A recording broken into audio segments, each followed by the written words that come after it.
Sound off for Chesterfield. Chesterfield is best for you. First cigarette with premium quality in both regular and king size. Chesterfield brings you Dragnet.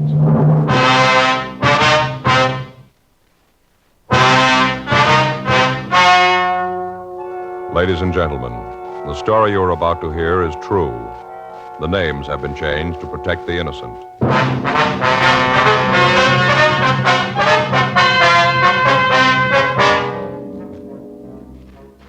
You're a detective sergeant. You're assigned to robbery detail. You get a call from the San Diego Police Department that 3 hold-up men are thought to be heading for your city. You know they're armed. You know they're dangerous. Your job, get them.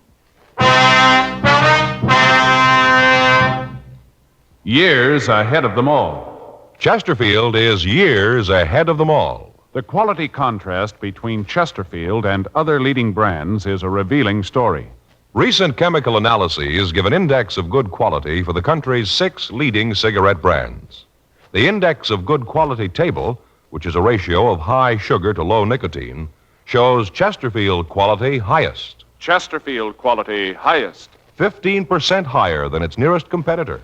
Chesterfield quality highest. 31% higher than the average of the 5 other leading brands. Yes, Chesterfield is first with premium quality in both regular and king size. Don't you want to try a cigarette with a record like this? Chesterfield.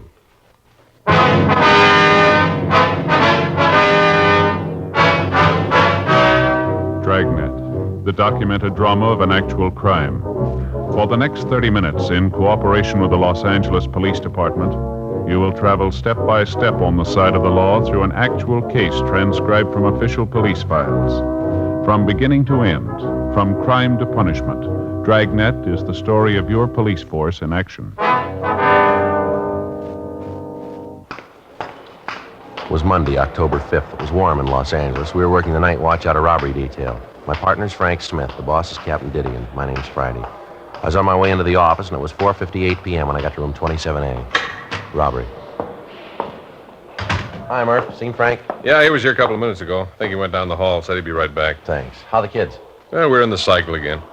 What do you mean? The cold cycle. Oh, yeah. Oldest boy brings one home with him, gives it to his sister. Then it goes to the baby, then to the wife, and then to me. By the time I got it, the oldest boy's ready to catch it again from me. Doesn't seem to be any end to it. Yeah, I see what you mean.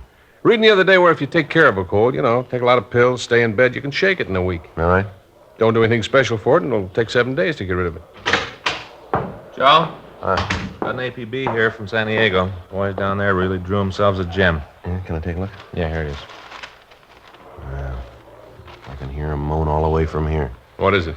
Well, I had a jewel robbery at a hotel on the coast. 3 men, took $135,000 in jewels and at least $15,000 in cash. 150,000, huh? Any leads on them? No, APB gives a description, list of the stolen jewelry. That's about all. When did it happen? It says 1:30 this morning. Yeah, it's going to keep him busy for a while. Bet Mort's screaming like an eagle, Joe. Why? Well, I talked to him last week. Said he was going down to Mexico to do some fishing. Been saving days off for the last 3 months. Won't get to go now. Yeah, I get it. Robbery, Friday. Yeah, go ahead. San Diego. Huh? Yeah, hi, Mort. Yeah, we got the APB. How's it going? Yeah. Uh-huh. When do you figure they left? Yeah. Okay, Mort, yeah. All right, we'll keep an eye open. Right. Bye. What's he got? Well, Davis, Walk, and Hewen are coming up. They're driving? Yeah, they figure the hold-up men are heading this way. The early editions of the afternoon papers came out, and they carried the complete story. 3 men had entered the Carlton Surf Hotel at 1:30 a.m. All 3 were armed, and they forced the manager to open the safe. Inside the vault were the jewels and the other valuables that had been deposited with the management for safekeeping by the guests. After looting the safe, the 3 men had robbed 5 of the guests who had entered the lobby during the time that they'd been going through the safe. After taking all the money and valuables they could find, the 3 men forced the manager and the guests into a back storeroom of the hotel, and they locked them in. None of the victims could tell the San Diego officers what kind of a car had been used, but all of them were able to give good descriptions of the 3 men. The San Diego Police Department had been called, and the men from the Detective Bureau had begun an immediate investigation. From the phone conversation I'd had with Lieutenant Mort Gear, They had evidence to believe that the three men were heading up for Los Angeles. While the three detectives from the San Diego department came to L.A., Lieutenant Gear, Sergeant Tony McGuire would continue the investigation down in their city. 11:12 p.m.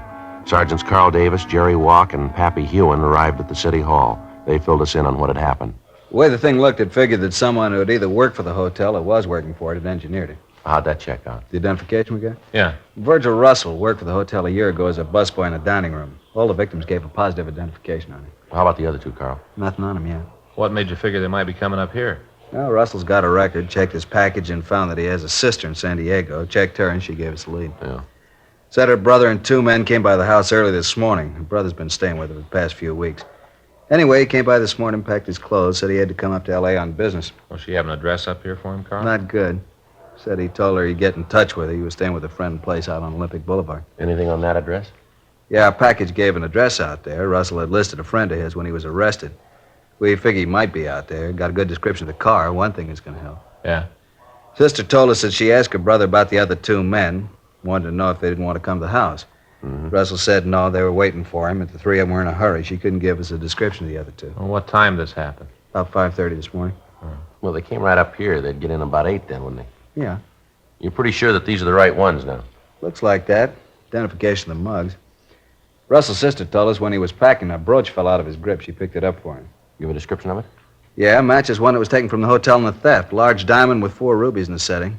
Looked real good for the job. You get a broadcast out on the car? Yeah, Russell's sister told us it's a 53 Nash, red and black Continental hookup. She said Russell just got back from a trip through Arizona, Nevada, New Mexico. Said that he had the rear window covered with those stickers. You know, the ones they get from gas stations. Yeah, I know what you mean.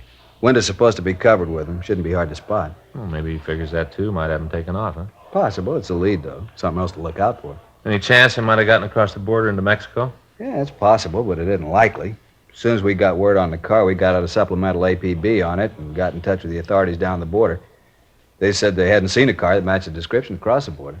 Well, if they'd gotten to the border, the officers down there'd know about it anyway. Yeah, I talked to Al Gayton from our office. He said they'd be on the lookout for him. Our pawn shop detail got right on it, Carl. They got the description of the jewelry out all over town. We haven't had any reports on it yet, though. They aren't going to try to sell it piece by piece. Too many of those pieces are easy to recognize. Yeah. They'll probably try to peddle through a fence and have it broken up. Well, we'll get the word out to our informants. Ask them to watch out for it. Yeah. Heist that big can't be kept quiet for long. Bound to be rumbles on it someplace. I'd like to check out the place on Olympic. It looks like it's the best lead we got. Okay. We're walking Hewen, you know. Went down the hall with Murphy. Wanted to check some things at R&I. Well, might as well get on out to Olympic, huh? You got the address? Yeah, you better check the place first. Could be rough. What do you mean? Well, all 3 of them are armed. Russell served time twice before at the joint. Yeah. I don't think he's going to want to go back.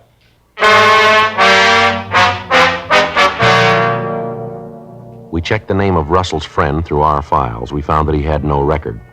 We drove out to the address on Olympic and we talked with the neighbors. From them, we found out that it was not a private residence. We talked to the woman who lived next door. We asked her about the man listed in the San Diego package as a friend of the suspects. She told us she hadn't seen him. Directly in front of the rooming house, we found a car answering the description given us by the sister. There were no lights on in the rooming house. Walk and Hewen covered the rear of the place. Frank, Carl Davis, and I went up to the front door. Pretty dark. I can't see anybody in there, can you? No, I can't.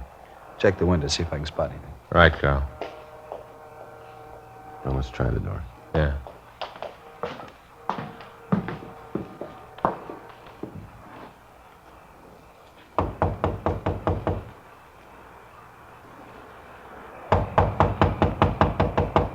Who is it? Come on, open up. Beat it. Nobody gets in here. All right, Frank, let's hit it. All right, stand right where you are. Hold I'm on. not doing anything. What are you doing breaking in Get here your like hands out this? in front of you. Sure. I'll shake him, Joe. He's clean. Everything okay? Yeah, Carl. I'll get walking you in. Who else in the house? Nobody but the landlady. She's upstairs. Her and her daughter. Nobody else here. What's your name? Pete Ellis. Where's Russell? I don't know any Russell. All right, we'll look around. Come on. What's in there? Dining room. There ain't nothing in there. Open it up.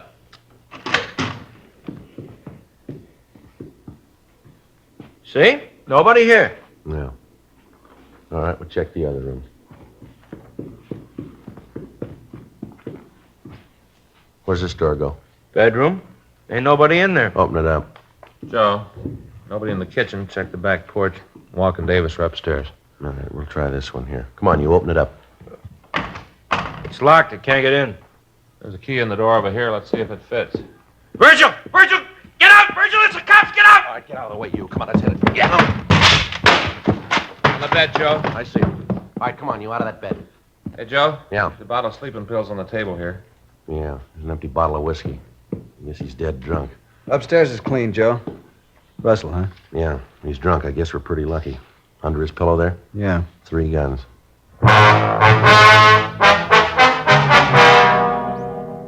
With the suspects in custody, we searched the house. In the back bedroom where we'd found Virgil Russell, we found a folder with all of the newspaper stories of the hotel robbery. In each instance, that portion of the story which referred to the thieves themselves was outlined in pencil, and there were small notations along the margins of the newspaper. A complete search of the house netted us nothing. There was no sign of the loot from the robbery, although each of the suspects had a large amount of money in their possession. We talked to the landlady, but she was unable to tell us anything about the suspects. She said that she had rented a room to Peter Ellis over a year before, and that the suspect had moved out after living in the house for only 2 months. She said that she hadn't seen them again since that night when they arrived at the house and asked for rooms. We called the office and arranged for a stakeout on the place, and we took the 2 suspects back to the office. We ran Peter Ellis through R&I, and we found that he had 1 previous conviction on a robbery charge. 2:15 a.m. We talked to Virgil Russell in the interrogation room. All right. I ain't trying to con you into anything. I was in on the heist, I'll admit it, but I ain't gonna be no fink.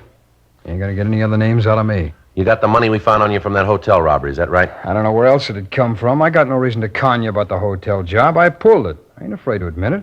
I'm just not turning fink, that's all. Maybe we can get it out of Ellis. He won't tell you anything. You're pretty sure about that. He admits he was in on the robbery. Well, so what? We all had a deal. If any of us got caught, they wouldn't tell about the others. You think Ellis and that other guy'd go that route, standing the arrest alone? Sure. We had an agreement. Oh, come on now. Tell us how much you got for the jewels. You can tell us that and not tell us who the other man is, can't you? Yeah, I suppose so. Isn't there any way you could tell if I told you how much we got? How much? 7,000. How much? 7,000. Who set up the deal to sell the stuff? Your partner? Yeah, he handled all that. He fixed it for you to get $7,000 for all the jewelry? Yeah, that's right. Well, you made a good deal, all right.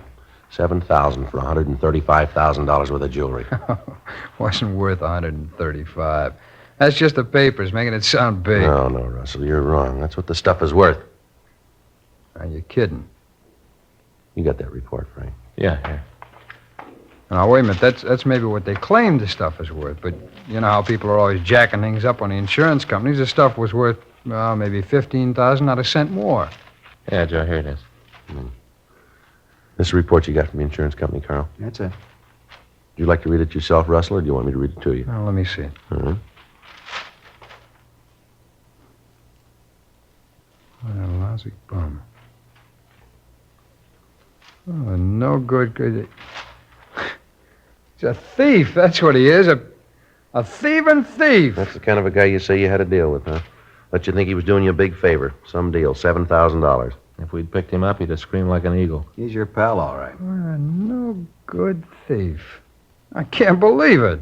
Who'd he sell the stuff to, do you know? No, I don't, and that's the truth. I saw the guy, but I don't know who it was. How'd the deal work? Well, earlier tonight, we got together out in Westwood. He called the fellow who was going to handle the deal, told him to meet us here. Who's he?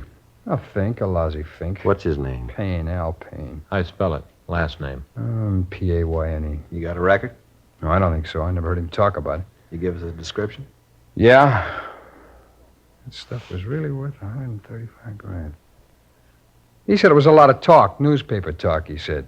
Oh, brother, what a laugh. What's his pain look like? Oh, he's about 37, maybe 150, 60 pounds. Bald. A little bit of hair on the edge of his head. I'll check the name through R&I, Joe. Right. Do you want to bring the mugs back here? Yeah. Russell? Yeah? That first name, is it Alfred or Albert? I think it's Albert. He's some kind of a promoter. I don't know what he promotes. I think it's just a dodge, kind of a front. I'll be right back, Joe. Right. Let's go ahead with the story about the buy, huh? All right. Where was I? You said you went out to Westwood. Oh, yeah. Well, we were supposed to meet out in the parking lot for the ice rink. Big place out there. Well, we met this guy, the fellow Payne called it. He looked at the stuff, said it was worth maybe 15,000 the way it was. But he said it had to be broken down before it could be sold. That it wouldn't bring that much when it was all broken down. What'd Al say to that? Well, he agreed to it, said it was true. He went right along with it. Lousy deal. He was probably in on the whole thing. Wouldn't be surprised. I just can't get over it. We had all that stuff and didn't know what it was worth. You got any idea who this guy is?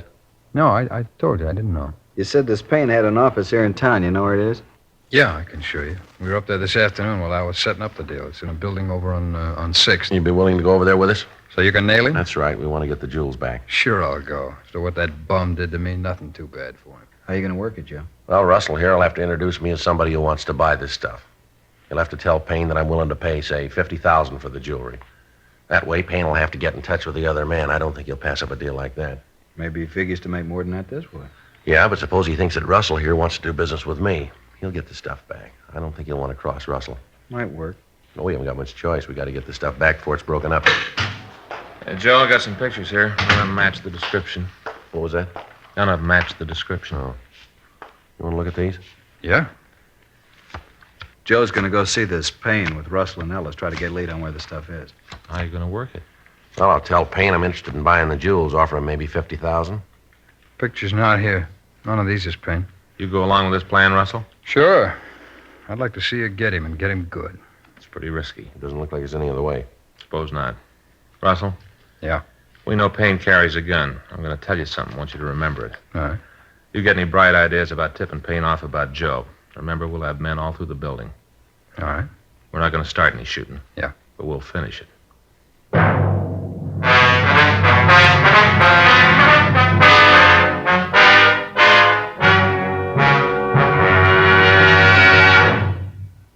You are listening to Dragnet, the authentic story of your police force in action.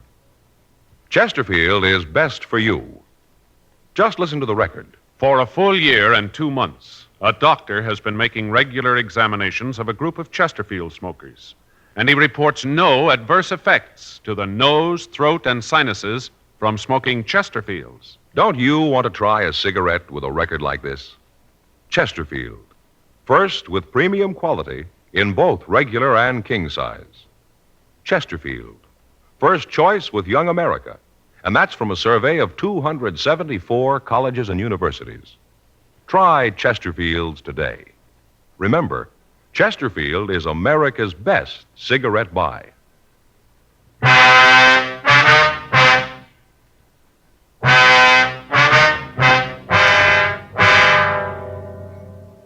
The two suspects, Peter Ellis and Virgil Russell, were taken to the main jail and booked in for violation of Section 211 of the California Penal Code. After that, the officers from San Diego, Frank and I, discussed the plan for finding the stolen jewels. It was agreed that I would go into the office building with the suspect, Virgil Russell. To lessen the chances of discovery, I would carry no gun or any police identification. We were unable to make contact that night, so the following morning, we checked over the physical layout of the building. It was 6 stories high and had one elevator. There were 2 entrances to the building, one in the front and one that opened off an alley in the rear. Officers were planted at both entrances. Additional men were stationed on each floor. 2 men were on the roof to cut off any possible escape to one of the adjoining buildings. 11:30 a.m. Tuesday, October 6th. Russell called Payne and said that he wanted to see him. Payne told him to come right over to the office. Russell and I got into a car and we drove over. It had been arranged that from the time we entered the building, no one would be permitted to leave until we returned to the main entrance. 11:58 a.m. We got to the office building. We went up to the 4th floor. The sign on Payne's door read, Albert Payne, Investments. Russell opened the door and we walked in.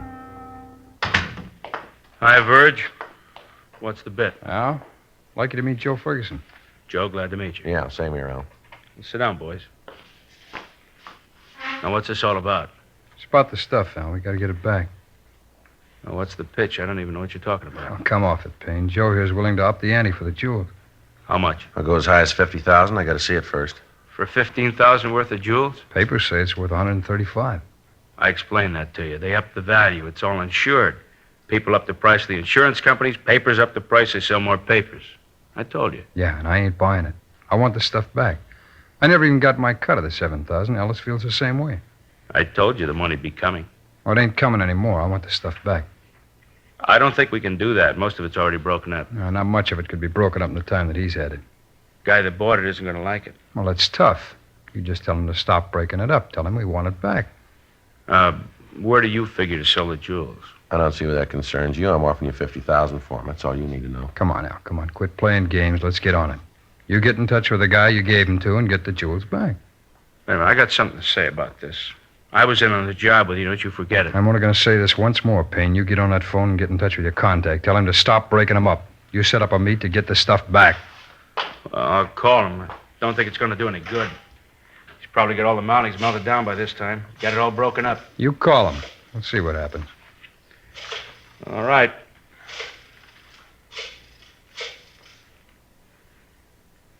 Now, let me talk to Fred. Fred, it's Al. Yeah.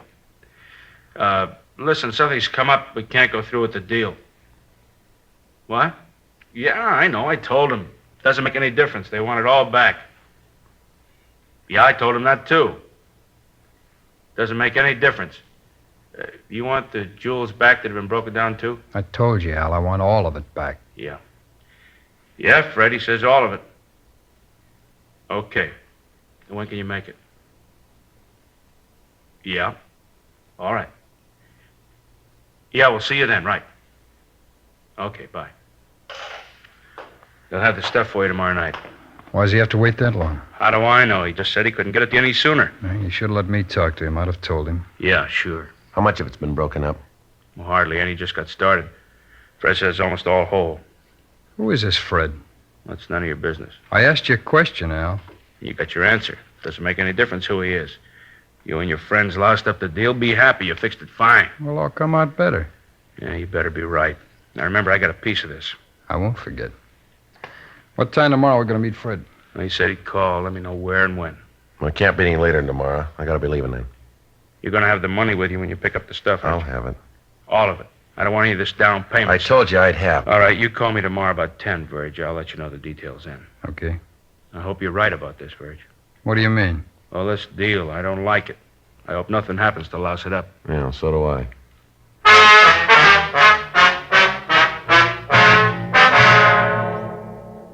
Virgil, Russell, and I left the office and went downstairs. We checked with Frank, Carl Davis, and the other officers from San Diego.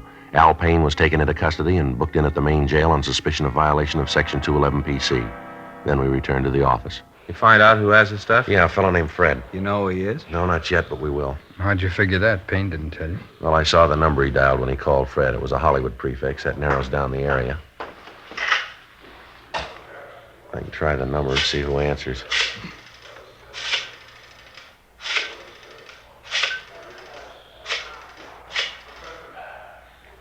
Oh, I'm sorry. I got the wrong number. Excuse me. Did you get it? Yeah.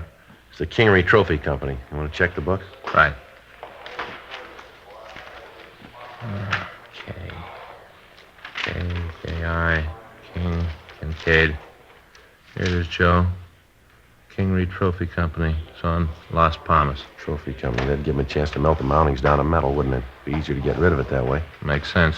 What do you figure to move in on? Right now, we can drive out and check the place now, look it over, then we'll go in and get them. What happens with me? We got to take you back to main jail. After the help I gave That's you? the way it's got to be. You knew that going in. Yeah, I suppose so. Well, you tell the DA I helped, though, huh? Yeah, we'll see he knows about it. Sure a bad deal all the way around. A real bad deal. I should have known I couldn't win. Right from the start, I should have known. Nobody can win. Well, still a lot of people trying.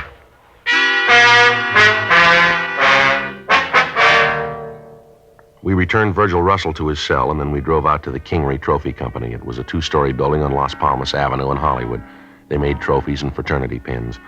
A large sign on the front of the building advertised that they could duplicate anything in metal.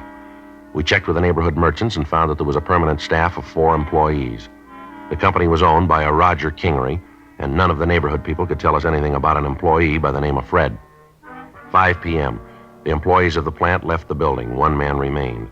From the description we'd gotten from Russell, we figured that he was the person Payne had called Fred. 6:03 p.m. The lights in the rear of the factory went on, and through the windows we could see the suspect working over a small furnace. On a table off to one side, we could see a quantity of jewelry.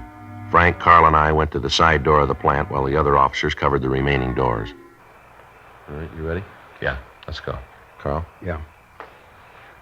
I'll hit the door and grab him before he's got the chance to throw the jewelry into the furnace. Right. All right. Grab him, Carl. He's making a break for it. I got it. Hey, what are you guys doing breaking in here like this? Look at that, Joe. Jewelry matches the description of the stolen stuff. Yeah, looks like it. All right, mister, stand still. I'll shake him.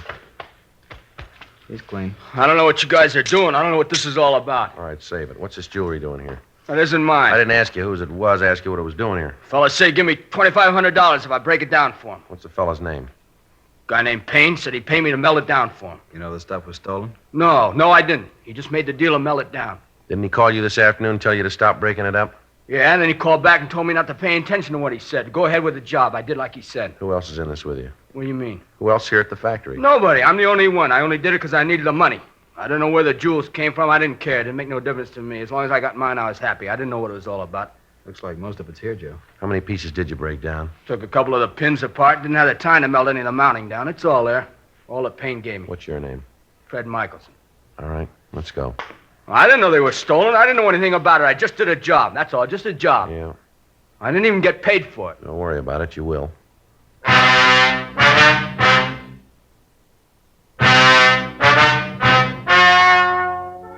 The story you have just heard is true. The names were changed to protect the innocent. On February 18th, trial was held in Department 89, Superior Court of the State of California, in and for the County of San Diego. In a moment, the results of that trial. And now, here is our star, Jack Webb. Thank you, George Fenneman. I want to thank all of you for your interest in Dragnet. Thanks very much for your letters. We really appreciate them, and we'll try to keep right on giving you the kind of a show that you like. I want to thank all of you, too, who have switched to Chesterfield. I know you're going to like them, and I know you'll find they're best for you. Now, you folks who haven't tried Chesterfields, I'd like you to pick up a carton tomorrow. Chesterfield. It's a great smoke.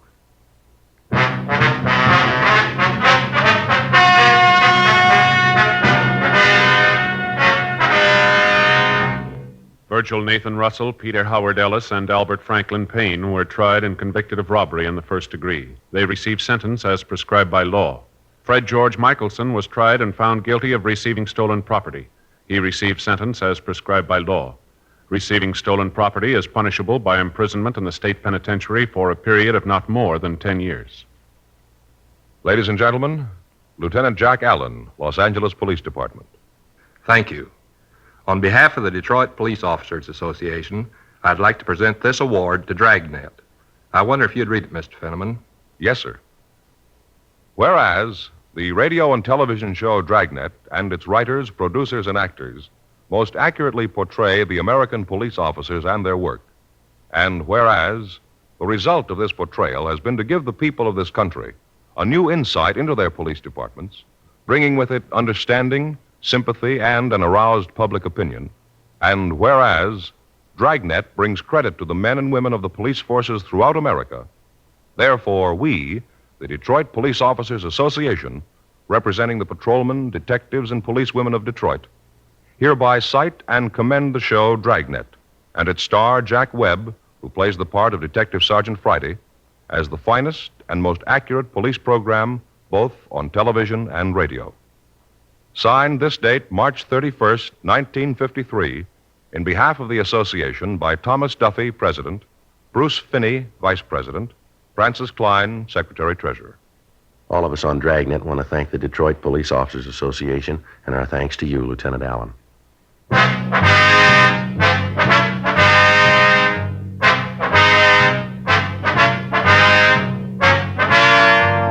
You have just heard Dragnet, a series of authentic cases from official files. Technical advice comes from the Office of Chief of Police W.H. Parker, Los Angeles Police Department. Technical advisors, Captain Jack Donahoe, Sergeant Marty Wynn, Sergeant Vance Brasher. Heard tonight were Ben Alexander, Eddie Firestone, Art Gilmore. Script by John Robinson. Music by Walter Schumann. Hal Gibney speaking. For a million laughs, tune in Chesterfield's Martin and Lewis show Tuesday on this same NBC station. And sound off for Chesterfield's. Either regular or king size, you'll find premium quality Chesterfields much milder.